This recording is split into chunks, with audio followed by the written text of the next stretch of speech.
The Mid-Autumn Festival, or is known in Chinese as Chungju Jie, is the second most important holiday in China after the Chinese New Year. The Mid-Autumn Festival is annually held on the 15th day of the 8th month in the lunar calendar, where the moon is at its fullest and brightest. This year's Mid-Autumn Festival will fall on the 21st of September. The holiday is also about celebrating the annual harvest, bringing families together to give thanks for nature's abundance and for joyful times with loved ones. Think of it as a Chinese Thanksgiving. And like Thanksgiving, the celebration revolves around food. One of the essentials of the Mid-Autumn Festival are the mooncakes, a Chinese pastry product intricately decorated and got their name from their full moon-like shape. Hence, the holiday is also called the Mooncake Festival. The mooncake is filled with lotus seed paste, considered by some to be the original and the most luxurious mooncake filling. But over the years, a variety of other fillings have also been developed. The Mid-Autumn Festival is also associated with colorful lanterns and fireworks. Many Chinese will brightly light lanterns outside their homes, on towers, or float sky lanterns. Some say these lanterns symbolize fertility or a guide for dead spirits. At Mid-Autumn festivals, if the sky is clear, you'll be able to see the fully lit moon. And to this day, it is believed that if you look close enough, you'll be able to see the image of the goddess Chandra. The legend behind the Mid-Autumn Festival links back thousands of years ago in ancient China. Once, humans were suffering as 10 suns rose over the sky with scorching heat. A master archer named Hou Yi took the matter to his own hands. Using his legendary skills, he shot 9 of the 10 suns, leaving one to provide Earth with light and warmth. As a reward for his heroism, he was given an elixir of immortality. He planned to use it later, so he kept it inside his house and went hunting all along the night. However, one of his disciples named Peng Meng knew about the events and planned to steal the elixir. When Peng Meng arrived, he was surprised as Hou Yi's wife, Chang'e, was still in there. Reluctant to give the elixir to Peng Meng, she drank the whole of it. Then, her body became so light that she flew through the skies towards the moon. When Hou Yi came back, everything was too late. Chang'e, now a moon goddess, was doomed to be forever apart from her husband.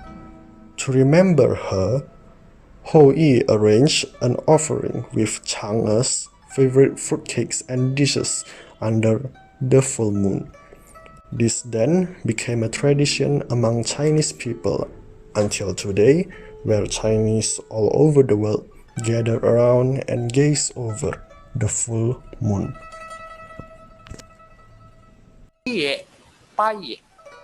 Moon worship. The worship of the moon is a very old Mid-Autumn festival tradition in China. People would set a large table in the direction of the moon with the tablet of moon god, sticks of incense and the red candles on it, and put on mooncakes, watermelons, apples, red dates, plums, grapes, and other sacrifices. Then, the whole family worship the moon in turn, praying for blessing. Sangye, moon appreciation. It is said that the moon is closest to the earth and looks the brightest on the festival. Therefore, since ancient times, there has been a custom of appreciating the moon. This Chinese moon festival traditions has been formed in the Three Kingdoms to Dian dynasty in the Tang dynasty. Appreciating the moon had been quite popular. Ping, mooncakes. Eating mooncakes is a popular Chinese moon festival tradition. Mooncakes were originally used to worship the moon god. Later, People appreciate the moon while tasting the mooncakes on the Mid-Autumn Festival. Mooncakes symbolize the family reunion, and people regard it as a festival food, as well as a sacrifice to the moon and a festival gift to relatives and friends. Okay, beres. Previously, we've talked about eating mooncakes during the festival. After eating, there's bound to be some drinking as well, don't you think so? Guess what the Chinese usually drink during the festival? No, it's not tea. Rather, it's an alcoholic drink called osmanthus wine, which makes our next vocabulary 云桂花酒.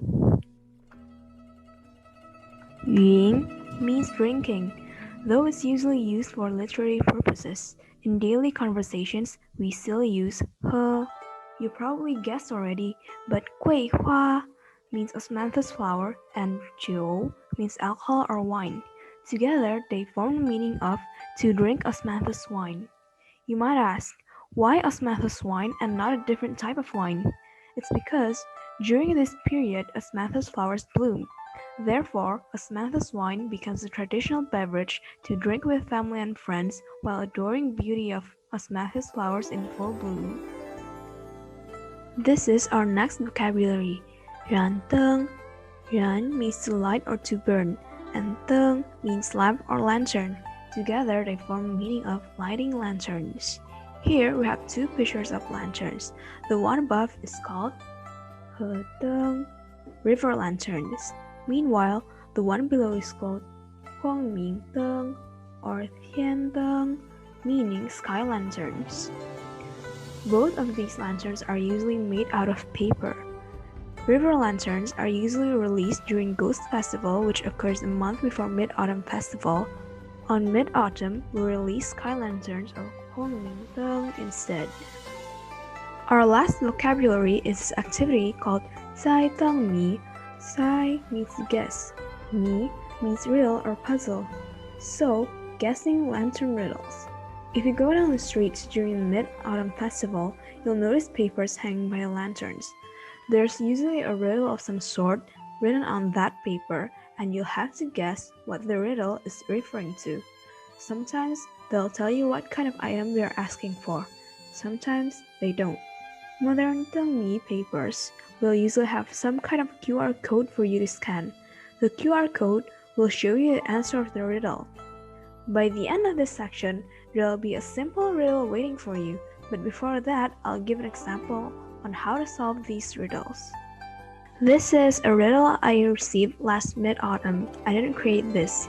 冰月不思，中秋想你，有方有圆，又甜又蜜. As you can see, these riddles aren't usually grammatically complete. It is meant to be ambiguous to make it harder for us to answer. Now let's give it a try. 冰月不思 means we usually won't be thinking about it on normal days. 中秋想你 during Mid-Autumn, we'll miss you or this object the riddle is speaking about. 有方有圆 there are square-shaped ones and there are round-shaped ones as well. 又甜又蜜 sweet and honey-like. If you want to answer first, I'll give you a last hint and then you can pause the video for a while. The hint is that this word has two Chinese characters and has been mentioned previously in the video. Now, you can pause to think about it if you want. So, the answer is 月饼, mooncakes. Pretty simple, right? For the next one, try to answer it by yourself. 有山不见树，有河不见水. What do you think it is? Enter your answer by filling in this form bit.ly/灯谜. You can see the correct answer after answering. By the end of this form, we also have a section asking for your evaluation and comments, so please be sure to fill this form. Now we've finally reached the end of this video. Thank you so much for sticking with us, and don't forget to check out other videos made by our friends.